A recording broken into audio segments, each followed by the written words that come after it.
Olá, tudo bom, alunos? Como estão? Estamos na semana que vamos trazer para vocês a semana de acolhimento psicossocial e de protocolo de saúde. Hoje estamos aqui para começar essa semana de 5 a 8 numa ação que envolve DGESC, Coordenação de Atenção à Saúde Psicossocial e a SEDUC. E nós temos uma convidada muito especial que vai falar do protocolo de saúde. Estamos aqui no estúdio com a enfermeira Tatiana. Tudo bom, Tatiana? Tudo. Bom dia a todos. É um prazer estar aqui com vocês para falar um pouquinho sobre esse retorno seguro, né? Já passamos a fase do retorno no ensino médio e agora conversar nessa nova fase com ensino fundamental. Então a gente vai falar um pouquinho para garantir o retorno seguro, né? Falar um pouquinho de quais são as estratégias, né? Quais são as medidas que a gente precisa estar adotando com relação ao enfrentamento da Covid na rede de ensino fundamental, né? Que não é diferente dessas que a gente já tem adotado na rede de ensino médio. Então vamos lá, né? Eu trabalho na FVS, na Fundação de Vigilância e Saúde, sou coordenadora estadual de prevenção e controle de infecção em serviços de saúde, sou membro da equipe de linha de frente no combate a essa pandemia aqui no estado do Amazonas. Então, quem é esse agente causador, né, da Covid-19? Essa pandemia que tem aí assustado a gente, toda a população aqui do estado do Amazonas. São os coronavírus, o SARS-CoV, é um vírus que ele faz parte da família dos coronavírus. É um grupo minúsculo que a gente chama de micro-organismo, né? Eles são tão pequenos, tão minúsculos, que a gente precisa até de um aparelho que a gente chama de microscópio para que ele possa ser visualizado, para que a gente consiga ver.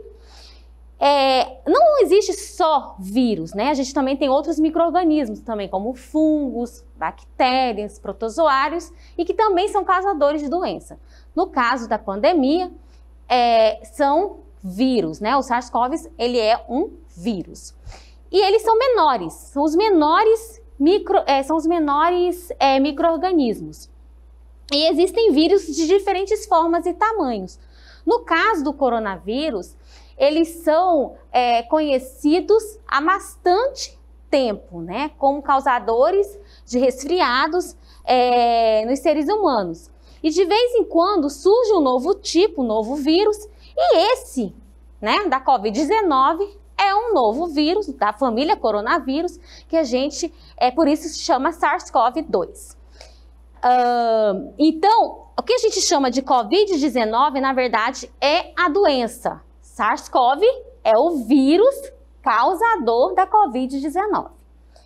E ele, né, vamos falar um pouquinho do histórico da Covid-19. Os primeiros casos de Covid surgiram em novembro, dezembro, em Wuhan, na China. Depois, em fevereiro de 2020, foi decretada emergência em saúde pública nacional. Lá em 26 de fevereiro foi decretado, a gente teve o primeiro caso no Brasil. Em 11 de março, a Organização Mundial de Saúde declarou a pandemia. Em 13 de março, a gente teve o primeiro caso no Amazonas, né, na capital de Manaus. Em 16 de março, o nosso estado foi publicado emergência em saúde pública no nosso estado. Em julho, a gente começou o início da flexibilização. Em agosto, a gente teve o retorno das aulas do ensino médio de forma híbrida, né? E em setembro agora, a gente teve o retorno das aulas do ensino fundamental. Lembrando, gente, que por se parecer com uma coroa, por isso que o coronavírus recebeu esse nome de corona, justamente por lembrar uma coroa.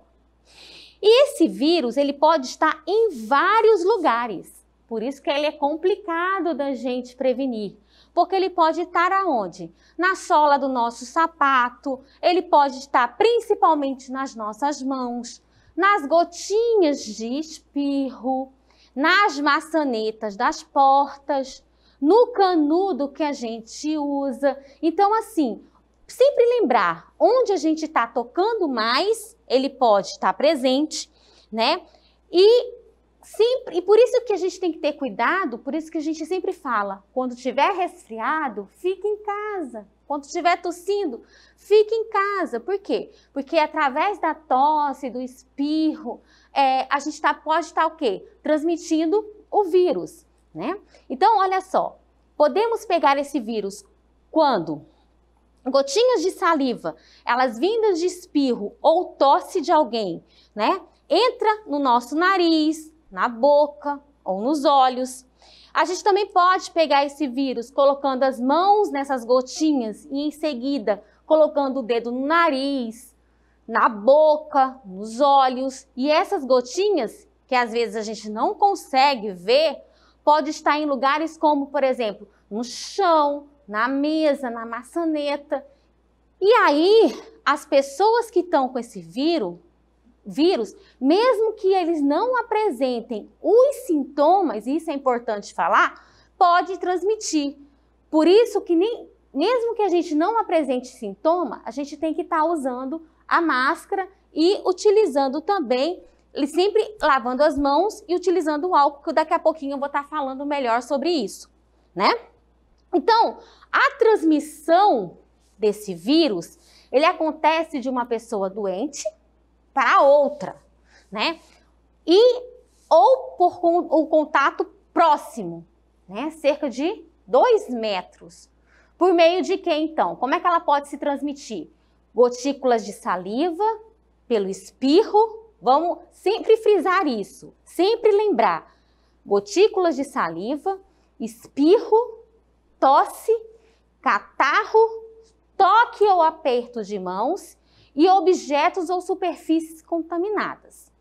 Então, olha só, o vírus pode estar presente nesses pontos que eu acabei de falar.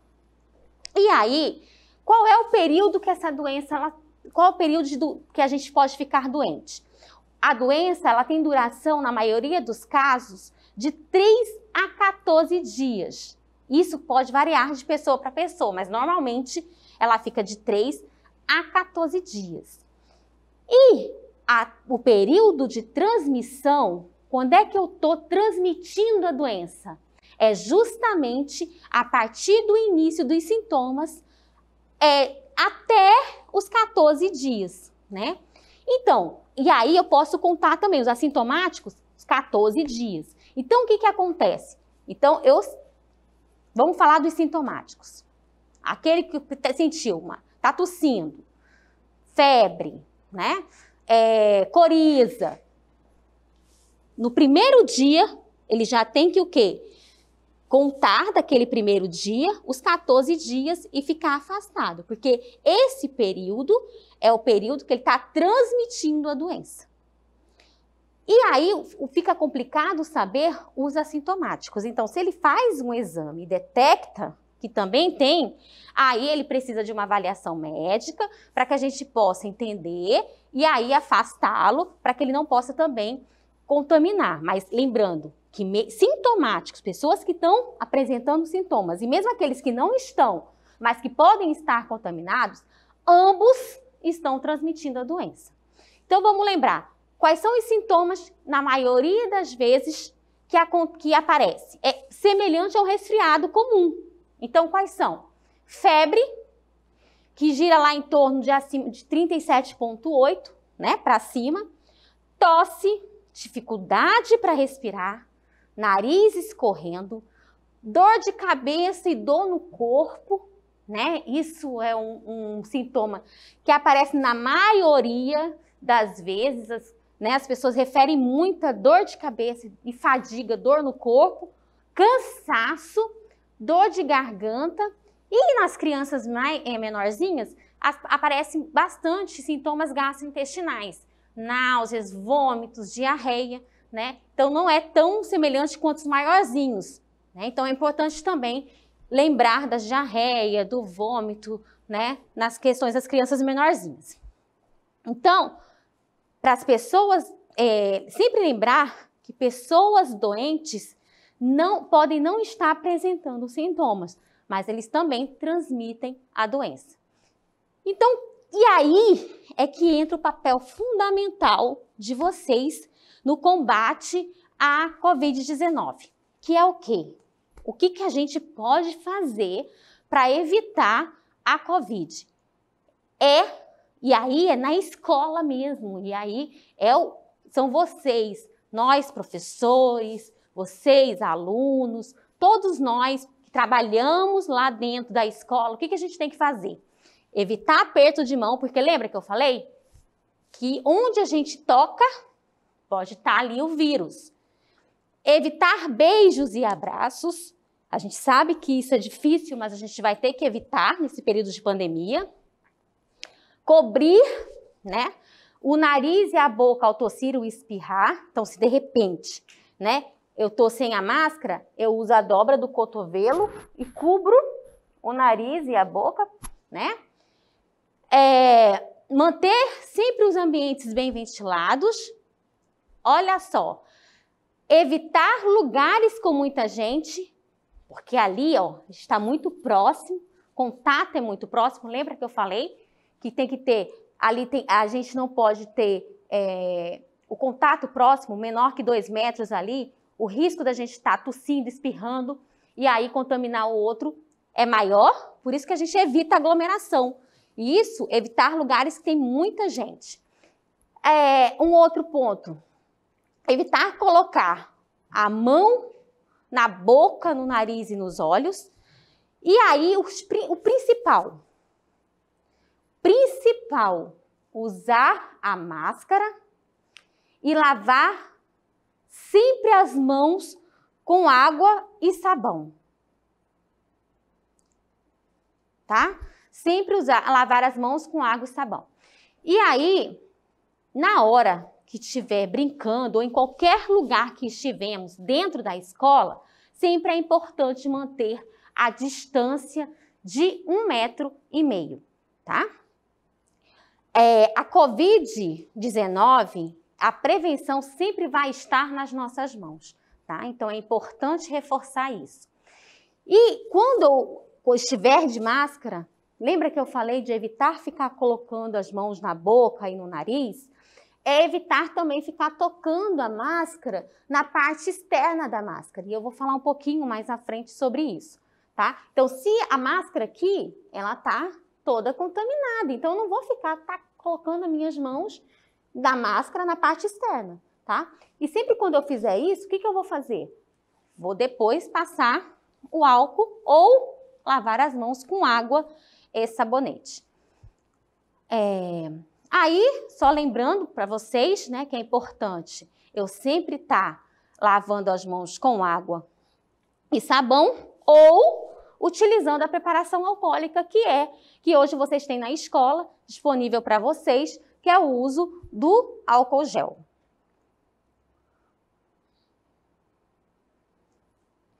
Importante que na superfície das mãos a gente coloque o álcool e o álcool tenha contato com toda a parte da mão, né? Para a gente passar o álcool em toda a parte da mão, para que nenhum ponto da sua mão e nem os dedos fique sem o contato do álcool, porque a mão precisa ser higienizada por completo. Durante o período que você estiver na escola, é importante usar a máscara o tempo todo. E como é que você vai usar essa máscara? Então, antes de colocar a máscara, é importante lavar as mãos antes de colocar a máscara, ou usar o álcool antes, ou você lava as mãos ou você usa o álcool. Não precisa lavar e usar o álcool. É um ou outro. Você, então, faz isso. Aí você pega a máscara, que deve cobrir o nariz, o queixo e o nariz. Ela deve ficar justa ao rosto, sem espaço nas laterais, né? Não tocar no pano da máscara e não a remover para falar. tirar a máscara pelas alças laterais e depois higienizar as mãos, tá? Quando for removê-la, você tem que retirar pelas alças laterais.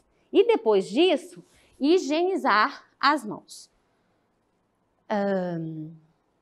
E aí, depois desse processo de retirada, né, como sua máscara é de tecido, a gente também traz a dica de como você vai lavar a sua máscara de tecido. Então, você vai lavar separadamente, você não vai misturar com os outros, né, com as outras roupas. Então, você vai lavar essa máscara separadamente. Vai lavar primeiro com água e sabão neutro, né? Depois, vai deixar essa máscara de molho por 30 minutos na água sanitária, né? Para os menorzinhos, vocês não vão fazer isso sozinhos, vocês vão pedir ajuda da mamãe. E aí, vão enxaguar, enxaguar, enxaguar.